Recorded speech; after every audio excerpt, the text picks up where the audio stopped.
थाना बफा की हदूद में अबू हुरैरा चौक बफा मेरा में सिराज नामी शख्स के घर में दाखिल होकर खुद को पुलिस एहलकार बताकर इसके जवान साला बेटे को असला की नोक पर अगवा करने की कोशिश करने वाले खातून समेत 8 मुल्ज़मान को मौका से गिरफ्तार कर लिया गया।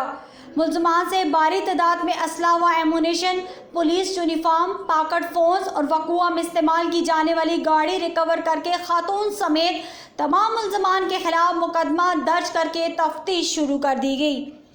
गिरफ्तार किए गए मुल्ज़मान में नियाज वल सुल्तान सकना सुल्तानाबाद बफा मेरा, उस्मान वल गुलाब खान, जफ़र अली वल शाहजान, अरफानुल्लाह वल जाहिदुल्लाह, कलीम खालिद वल इकबाल, नाजर वल शमसुल अमर और मसमात नाइला दुख्तर मोहम्मद जलील शामिल हैं।